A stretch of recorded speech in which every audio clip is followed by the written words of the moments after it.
Musibatlar. Alloh taolo insonlarning ustiga yuboradigan musibatlar 3 xil bo'ladi. Birinchisi, mo'min musulmonlarning ustiga yuboradigan musibati, haqdan toyilgan fojir fosiqlarga yuboradigan musibati va anbiyolarga yuboradigan musibati. Mana endi ko'rib chiqamiz bularni. Mo'minning ustiga kelayotgan mashaqqat musibatlar bu bandani Allohning eshigiga olib kelishligi uchun va martabasini ko'tarishligi uchun berilgan musibat. Qaytaraman. Sizni ustingizga kelgan musulmon kishi musibat Allohning eshigiga qaytarishlik uchun keldi va darajangizni ko'tarishlik uchun keldi. Alloh taolo bizni o'zini eshigini oldiga olib kelishlikni, tavba eshigiga olib kelishlikni xohlaydi. Biron bir xato ish qilsak, Alloh taolo musibat beradi, tavba qilaylik. Allohning eshigiga qaytaylik. Taba alayhim liyatubu. Tavba qilishlari uchun ularga tavba yo'lini ochdi. Musibat keldi, Alloh deb qoldingiz. Tavba qildim Parvardigor dedingiz. Demak, tavba yo'li musibat orqali keldi. Alloh taolo bir bandadan, musulmon bandadan xato kamchilik bo'lsa, musibat beradi, uni azoblaydi. O'zi Alloh taologa bandani azoblash kerakmi? Yo'q. Robbimiz azza va jalla, Robb subhanahu va taolo siz bilan bizni azoblashlikdan behojat. Lekin nimaga u azoblaydi? Nimaga musibat yuboradi? Gunohini kechirish uchun, martabasini ko'tarishligi uchun. Mana masjidda katta jamoat o'tiribmiz. Ehtimol ishimizda ayrimlarimiz mana shunday bir ilohiy muolajadan keyin kelganmiz masjidga. Bir katta xatoga yo'l qo'yganmiz. Alloh tomonidan bir muolaja keldi, musibat keldi. Mana shu qilgan xatoyimiz uchun kelganligini tushundik, tavba qildik, masjidga keldik. Ehtimol shunaqalar ham bordir oramizda. Endi Alloh taolo o'zini mo'min bandasiga musibat berar ekan, qaysi bandasiga qanaqa musibat berish kerakligini o'zi yaxshi biladi. Kimdir, masalan, boy, badavlat odam bo'lsa, pulini bir yarim qismi ketib qolsa, yana yarim qismi turibdi, unga ko'p ham ta'sir qilmaydi. Ammo kambag'al odamning moliga ozgina talofat yetkazsa, qattiq ta'sir qiladi. O'zini izzat nafsi, hurmatini baland ushlab yuradigan, o'zini bir ehtiyot qiladigan odamga ozgina hurmatiga gap tegib qoladigan bo'lsa, ko'tara olmaydi. Bir xil odam bola bezbet bo'ladi. 1000 ta odamda oldida sharmanda bo'lsa ham tekis ketaveradi. Kimga qanaqa musibat berishni kim biladi? Robbimiz subhanahu va taolo beradi. Birodarlar, demak, mo'min bandaga berilgan musibat u shu bandani Alloh taolo o'zini eshigini oldiga olib kelmoqchi va darajasini ko'tarmoqchi. Alloh taolo bir mo'min bandasiga bir martabani bermoqchi, lekin amallari yetmayapti. Amallari yetmayapti. Shunda musibatni berar ekanda, boyaga musibat bilan nima qilib qo'yar ekan? Darajasini ko'tarib qo'yar ekan. Agar nima qilsa, banda sabr qilsa, agar jazoga tushsa-chi? Ey Xudo, men senga nima yozuvdim? Ey Xudo, qaysi qilgan gunohim uchun? Bu umuman gunoh yo'q-da buni. Demak, gohida bir bandani, musulmon bandani Robbisining huzurida martabasi baland bo'lishigini Alloh xohlaydi, lekin bandan amali yetmayapti. Musibatni beradi, sabr qilsa, Allohga qaytsa, darajasi nima bo'lar ekan? Ko'tarilar ekan. Alloh taolo aytadi, bu oyat faqat musulmonlar uchun. Astagfirullah. وَلَنَبْلُوَنَّكُمْ بِشَيْءٍ مِنَ الْخَوْفِ وَالْجُوعِ وَنَقْصٍ مِنَ الْأَمْوَالِ وَالْأَنْفُسِ وَالثَّمَرَاتِ وَبَشِّرِ الصَّابِرِينَ. Va albatta sizlarni xavf va xatar bilan, ochlik bilan, mol va jon va meva-chevalarni kamaytirishlik kabi narsalar bilan imtihon qilamiz. Balolaymiz, musibatga uchratamiz. Bog'ing quriydi, dehqonchiliging qurib ketadi, dard yetadi, kambag'al bo'lsan, xavotir keladi hayotingga. Bu sinov.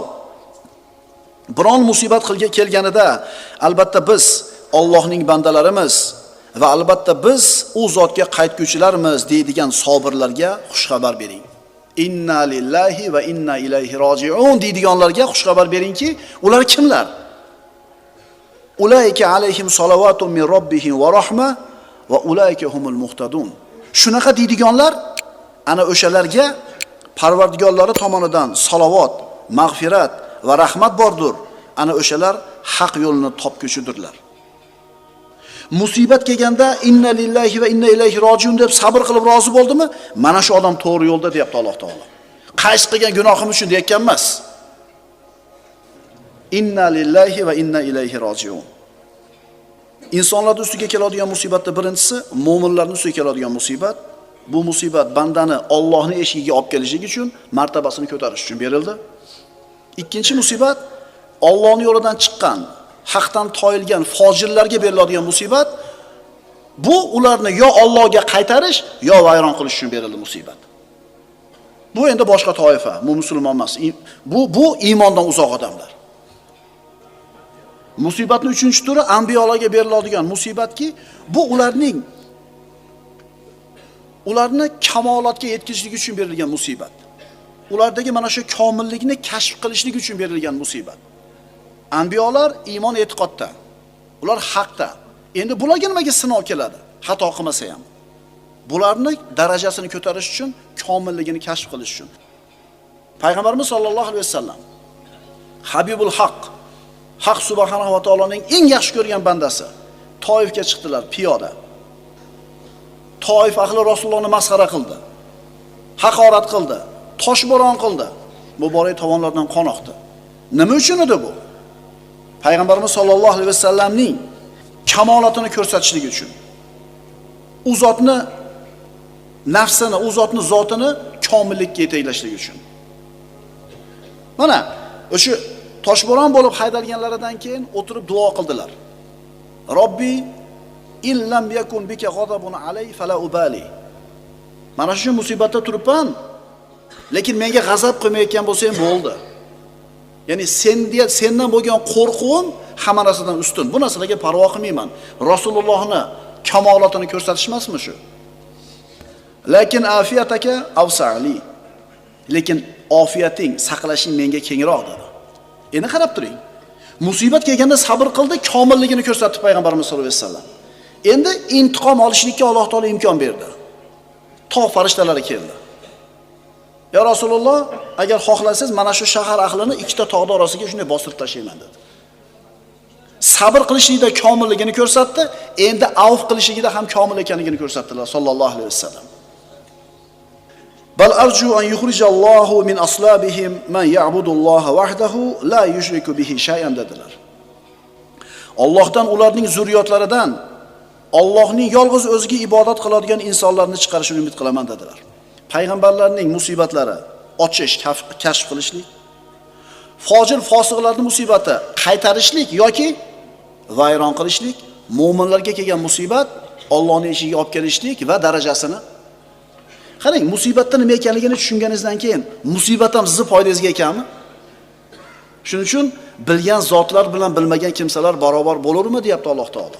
Biz bildik, endi musibatda ham Allohga hamd aytib qabul qilamiz. Musibat kelganda insult olmaymiz. Pulimizdan ayrilib qolsak, mansabimizdan ketib qolsak, o'zimizni 10-etajdan tashlab olmaymiz. Mo'min odam bunday qilmaydi. Mo'min odam bunday qilmaydi. Mo'minning ustiga kelgan musibat Robbisi tomonidan kelayotgan tarbiya. Robb subhanahu va taolo musibat berar ekan, shu bandasiga bir maktub yo'llagan bo'ldi. Risola yo'llagan bo'ldi. Xabar yo'llagan bo'ldi. Shuning uchun birodarlar, musibat mo'minning tarbiyasi uchun. Mana risola dedik musibatda. Davlatlar o'rtasida bir-biriga xabar, risola yuborishlik bor. Ba'zida bir mamlakat ikkinchi mamlakatga maktub ham jo'natmaydi yozib. So'zda ham gapirmaydi, lekin risola yuboradi. Qanaqa qilib? Qo'shni mamlakatdan noroziligini bildirish uchun elchilarni chaqirib oladi. Bu xat emas, gap emas, lekin bu harakat shunday harakatki, bu risola deyiladi ularga, послание ularga. Noroziligini bildirish ularga. Yoki bo'lmasam qo'shni mamlakatning chegarasiga qo'shinini olib kelib qo'yadi, armiyasini. Bu ham so'z emas, bu ham maktub emas, lekin bildiruv, risola, bu xabar bu. Demak, mo'min bandaga Alloh taolo musibat berganda, Robbisi tomonidan nima ekan unga? Risola ekan. Bir o'ziga kelib oling, banda, to'xtang. Haddizni oshib ketyapsiz. Qarang, hadab oyog'ingiz qayrilaveryapti futbolda. Bu nima degani? To'xtayinchi, pauzani bosing. Nima yo'nal bo'lyapti? Orqani qarayinchi. Bir xato kamchilik ko'payib ketib qolmadimi? Chunki birodarlar, nima ish sodir bo'lgan bo'lsa, Alloh xohladi, bo'ldi. Alloh nimani xohlagan bo'lsa, o'sha narsa albatta bo'ladi.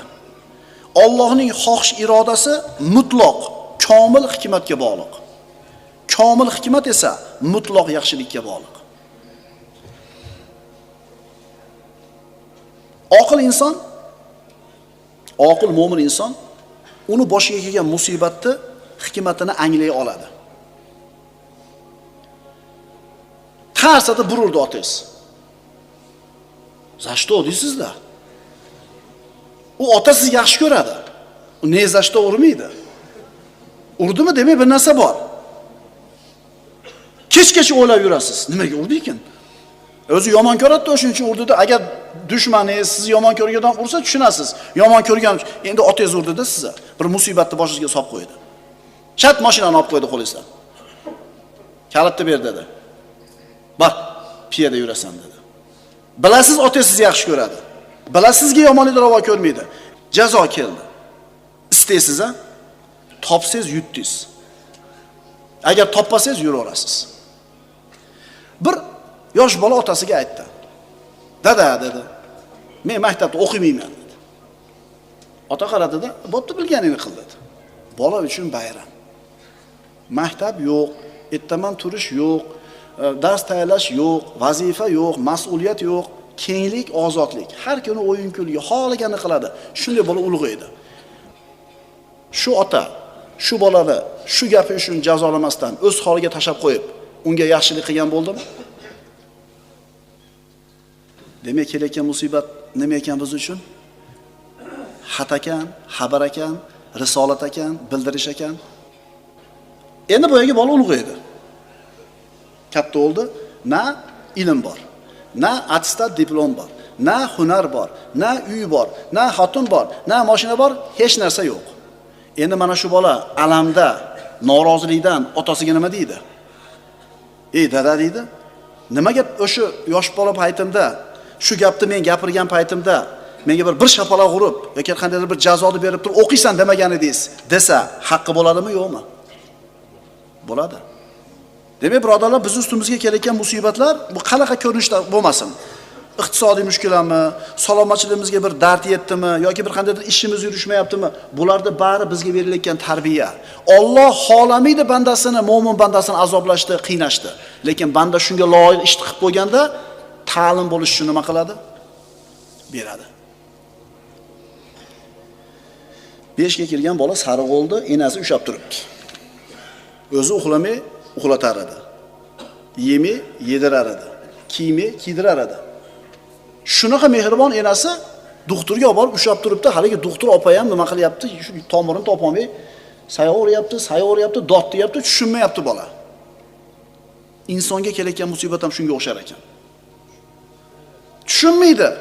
Lekin shuni qilmasa sariq bo'lib o'ladi, jigar ishi o'ladi, sariq kasalga uchragandi bu bola.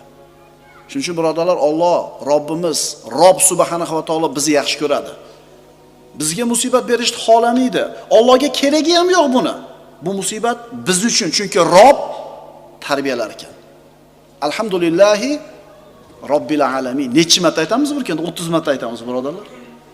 Endi bundan keyin alhamdulillahi Robbil alamin deganda Robb kalimasining ma'nosini tushunib olaylik endi. Yo'q, musibat keldi bir bandaga. Musibat to'g'ri kelgan musibat kelib qolmaydi. Qaysi ko'chada gunoh qilgan bo'lsangiz, shu ko'chadan musibat keladi sizga. Kibr qildingizmi, Alloh xor qiladi sizni. Haromdan pul topdingizmi, shu harom mol tomonidan sizga musibat keladi. Farzandlarni tarbiyalab, Allohni tanitib, haqqini bermadingizmi, farzandlar tomonidan keladi. Ya'ni qaysi ko'chada gunohga, xatoga yo'l qo'ygan bo'lsangiz, musibat xuddi shu ko'chadan keladi. Aytdik, Robbimiz kimga qanaqa musibat berishdi, o'zi yaxshi biladi. Afahasibutum annama xalaqnakum abathan va annakum ilayna la turja'un. Alloh taolo bizdan so'rayapti. Yoki sizlarning gumoningizcha biz sizlarni behuda yaratdik-ku, sizlar bizning huzurimizga qaytarilmaysizlarmi? Bekarga keldik deb o'ylayapsizlarmi? Ikkinchi oyatni qarang. Ma asaba min musibatin fil ardi va la fi anfusikum illa fi kitabin min qabli an nabraha. Na yerga va na o'zlaringizga biron musibat yetmas, magar yetsa, biz uni paydo qilishimizdan ilgari kitobda, Lavhul Mahfuzda bitilgan bo'lur. Agar inson, mana biz hozir eshitdik, bu kelayotgan musibatlar biz uchun risolat ekan, bildiruv ekan. Agar shu musibatni nimaligini tushungan bo'lsa, shu musibatidan ham foyda chiqara oladi o'ziga. Tushunarlimi? Musibatidan o'ziga nima chiqaradi?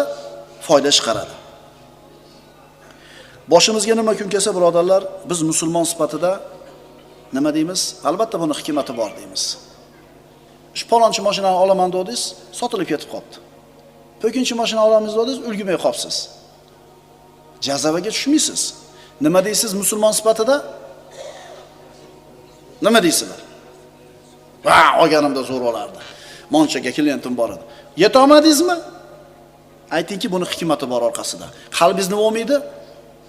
Jazavaga tushmaydi, qalbingiz xotirjam turadi. Bu faqat mo'minda bor bu narsa-chi. Ish yurishib kelsa ham xotirjam, ish yurishmasa ham xotirjam. Boy bo'lib yashasa ham yutaveradi musulmon, kambag'al bo'lib yashasa ham yutaveradi musulmon. Sog' bo'lib yashasa ham kasb, chunki har bitta kuniga nima deydi? Alhamdulillah deydi. Bu ishning orqasida nima bor? Hikmati bor deydi. Ha? Musa alayhisalom bilan Xizr alayhisalomning qissasiga qaytaylik. Xizr alayhisalom teshib qo'ydi. Musa alayhisalom nimaga teshding dedi. Hikmatini aytdi keyin. Bu kema miskin odamlarning kemasi edi. Tirikchiligini shu bilan o'tkazib yuruvdi. Narigi sohilga borganda shu sohilda podshohi kemalarni hammasini nima qilyapti? Kemalarni tortib qo'yatdi. Endi kemani tortib qo'ygani keluvdi podshoh odamlari kema teshik ekan. Teshik kemani nima qilamiz dedi? Bu musibat foydasiga bo'ldimi? Shuning uchun birodarlar, musulmon odam qanaqa ish bo'lsa uni ustida albatta buni nimasi bor? Hikmati bor deydi, xotirjam bo'ladi. Insult ham bo'lmaydi, davleniya ham bo'lmaydi. Zamon 2 kun der ekan odamlar. Ayrim odamlar zamon 2 kun. Bir kun seni foydangga, bir kun seni zararingga. O'zi hayot shunaqa der ekan. Bu noto'g'ri tushuncha. Chunki seni ustingga kelgan foyda Allohning fazli bo'ldi, senga kelgan mukofot Alloh taoloning tarbiyasi bo'ldi. O'zi hayot shunaqa. 15 kundek bo'lsa 15 kun mundek. Sen hayotda shunaqa bo'lishini kutma. 15 kun emas, 30 kunini yorug' bo'lishiga harakat qil. Sen o'zi 30 kunini zulmat bo'lishiga sabab ishladi qilib yursan, yana Alloh taolo 15 kun yorug'ini nima qilyapti ekan? Agar Alloh taolo, Qur'onda shunday mazmunda oyat bor, bandalarning qilgan gunohlariga o'rnida jazo bersa, yer yuzida hech narsani qoldirmas edi. Bandalar 31 kun emas, 32 kun qorong'iga, zulmatga haqli o'zi. 15 yorug' bo'lsa, 15 qorong'i deb turib, shu qorong'ini yorug' qilishlikka sizni harakat qildirishingizga to'sadi. Sen u deganing bilan, bu deganing bilan baribir nima bo'ladi? 15 qorong'i 15. Unaqa emas. Ustimizga yorug' kun kelayotgan bo'lsa, Allohning fazli, ustimizga qorong'i kun kelayotgan bo'lsa, bizga bergan tarbiyasi. Shu gunoh ma'siyatdan ehtiyot olaylik. Oyda 30 bizga nima bo'laveradi? Yorug' bo'laveradi. Demak, o'zimning qo'limda ekan bu narsa. Endi hamma yo'q zo'r bo'lsa ham musibat kelsa, boyagi daraja. Birinchi musibatni aytdik-ku. O'zini eshigini oldiga olib kelish xato bo'layotdi va nima edi? Ko'tarish edi. Alloh taolaning Ar-Rob ismi bizga mana shu narsani ta'lim beradi. Musulmon kishi musibatlarini, hikmatini anglashda Qur'on tafsiriga suyanadi. Mutaxassislarning fikriga, tahlilchilarning fikriga, professionallarning maslahatiga emas. Musibat bo'ldi, buni tushunishlikda Qur'onga qaytadi. Bir ish bo'lgandan keyin, u bo'lgandan keyin hamma esli. O'zi bunday qilishlik kerak edi. Agar bunday qilganimizda bunaqa bo'lmas edi. O'zi bunday qilsak, bunday bo'lar edi. O'zi bo'lgandan keyin hamma eslaydi, hali dushman qochsa botir ko'payadi degandaqa. Endi ularning fikri, tahlillari yo to'g'ri yo noto'g'ri. Ammo bo'lib o'tgan musibatni tahlil qilishlik, tushunishlikda Qur'onga suyansak, bizning xulosamiz to'g'ri bo'ladi. Voqea hodisalarni hikmatini tushunishda, sirini anglashda, ulardan ibrat olishda Robbisining kitobiga suyanadi va mana shu narsa musulmonni boshqalardan ajratadi. Astagfirullah. Va daraballohu masalan qaryatan kanat aminatan mutma'inna ya'tiha rizquha ragadan min kulli makan fakafarat bi an'amillahi fa adaqaha Allahu libasal ju'i wal khawf bima kanu yasna'un. Mana musibat keldi bir qavmga, zo'r edi hayoti. Keyin musibat keldi. Alloh taolo aytayapti nimaga kelganini. Alloh bir shaharni misol keltirur. U tinch, sokin shahar edi. har tomondan rizq ro'zi beekami ko'z kelib turar edi. Bas, qachonki u qavm, u xalq Allohning ne'matiga noshukrlik qilgach, Alloh u shahar aholisiga bu hunarlari, kufr isyonlari sababli ocharchilik va notinchlik balosini tottirib qo'ydi. Ana zo'r edi, yomon bo'ldi. Nimaga yomon bo'ldi? Allohga nonko'rlik qilganligi uchun. Noshukrlik qilgani uchun, Allohning ne'matlariga nonko'rlik qilganligi uchun. Mana bo'ldi shunday. Demak, biz ham shunaqa. Hayotimiz zo'rmi? Noshukrlik qilgan paytimizga biz musibat keladi. Chunki Robb subhanahu va taolo bizni shu bilan tarbiyalaydi. Ajibki, Qur'oni Karimda lafz va ma'no jihatidan musibat haqida so'z ketadigan oyatlarning soni bitta emas, ikkita emas, 100 ta. Chunki musibat hayotimizda bor-da hammamizda. Qaysidir darajada musibat bor. Shu haqida Qur'on bizga oyatlar nozil qildi, undan xulosa olishligimiz uchun. Hikmatda aytilinadi: Rubbama a'toka famana'aka va rubbama mana'aka fa'atoka. Juda ham nozik narsa, diqqat qilinglar. Ehtimol senga bir narsani berib turib mahrum qilib qo'ygandir. Ehtimol mahrum qilib bir narsani berib qo'ygandir. Ehtimol berib turib mahrum qilib qo'ygandir. Ehtimol bermasdan mahrum qilib bir narsani ato qilgandir. Masalan, ikkita odam biznes qiladi. Misol, tijorat qiladi ikkita odam. Falon mamlakatga borib biznes qilib kelish uchun vizaga topshiradi. Ungacha madda tijorat yurgizib turadi, bittasini ish yurishib yetib qoldi. 5000 dollar pul topdi o'sha oyda. Bo'ldi, men bormayman dedi, qoldi. Ikkinchisi ketdi. 2 oy ishladi, 50.000 dollar ishlab keldi. Birinchisiga 5000 dollar berib turib, man qilib qo'yibdi o'zi asli.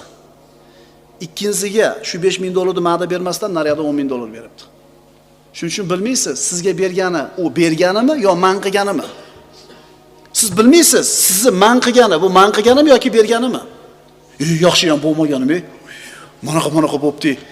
Lekin o'sha vizani bermaganda nima qilgansiz? O'sha reysda men bor edim, o'z samolyot deydi. Yomon kuyib ketibdi deydi. Lekin nima qilgansan banda sen?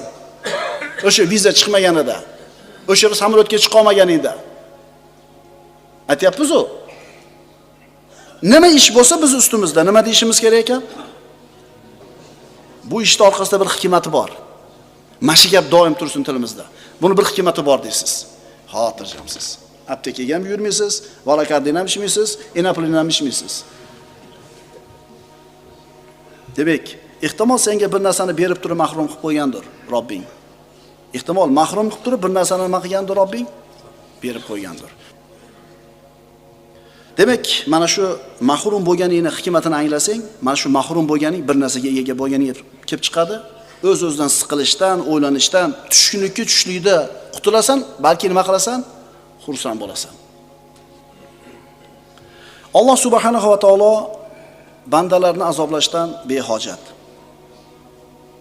Astagfirullah. Avalamma asobatkum musibatun qad asabtum mithlaiha qultum anna hadha qul huwa min indi anfusikum. Musulmonlar Badr g'azotida ulkan g'alabaga erishdi. 314 ta musulmon 1000 ta mushrikning ustidan g'olib bo'ldi. 70 ta mushrik o'ldi, 70 ta mushrik asir tushdi, juda katta bir g'animalar qo'lga kirdi. Endi Uhudda mag'lub bo'lishdi. Payg'ambarimiz sollallohu alayhi vasallamning ko'rsatmasiga xilof ish qilganliklari uchun. Jangda avvalida musulmonlar 8 marta, 9 marta bayrog'ini yiqitdi, mushriklar qochib ketdi. Endi musulmonlarning orqa tarafini himoya qilib turish kerak bo'lgan kamonchilar tushib ketdi, itoatsizlik qildi, osiylik qildi, g'alaba mag'lubiyatga aylandi. Alloh taolay aytadi: "Ey mu'minlar, agar sizlarga bir musibat yetsa Uhud kunida, sizlar Badr jangida unga 2 barobar musibat yetkazgan edingiz. Endi musibat kelgandan keyin bu balo qayerdan keldi deysizmi? Ey Muhammad alayhisalom, ayting, bu musibat, mag'lubiyat o'z qilmishlaringizdandir." Qayerdan keldi musibat? O'zini qilgan ishidan. Demak, birodarlar, aniq ishonaylik. Bu koinotda xoliqi Robbimiz azza va jalla bizni azoblashlikdan behojat. Alloh taologa hech narsani keragi yo'q. Alloh taologa bizning ibodatimiz ham keragi yo'q, bizni azoblashni ham kerak. Alloh bu narsalarda hammasidan behojat bo'lgan zot. Ba'zi bir odamlar dinga zo'r amal qilay, dinda bir yaxshi bo'lay deb turib o'zini qiynaydi. Payg'ambarimiz sollallohu alayhi vasallam qaradilar, bir qari odam ikkita yosh odam yelkasiga osilib olib, zo'rg'a qadamini so'dirib ketyapti. Rasululloh bu nima dedilar? Aytishdiki, bu kishi hajga piyoda yurib boraman deb nazr qilgan ekan. Payg'ambarimiz aytdilar: "Innalloha lag'aniyyun an ta'dibihi nafsahu falyarkab." Alloh taologa bu o'zini qiynashini keragi yo'q. Buyuringlar bu narsa minvosin dedilar. Shuning uchun nafil ibodatlarni qilib, kishi o'zini mashaqqatga qo'yayotgan bo'lsa, bu odam xato qilyapti. Alloh taolo sizni azoblashni hargiz xohlamaydi. Tavhid oyatlari. Alloh taoloning Rob ismi haqida dars qilgan bo'ldik. Rob, Parvardigor, murabbiy, tarbiyat kunanda, tarbiya qiluvchi. Agar Robbimizni kimligini tanisak, bizni qalbimizda har qanday musibat xotirjamlikni paydo qiladi. Xursand kunimizda ham xotirjammiz, musibatli kunda ham. Astagfirullah. Ma asoba min musibatin illa bi iznillah. Kimga qanaqa musibat yetmas ekan, albatta u Allohning izni bilan yetdi. Alloh xohladi yetdi. Va ilayhi yurja'ul amru kulluhu fa'budhu va tawakkal alayh. Barcha ishlar uning o'ziga qaytarilur. Bas unga ibodat qiling va o'ziga suyaning. Bizni qalbimizni xotirjam qilyapti Alloh.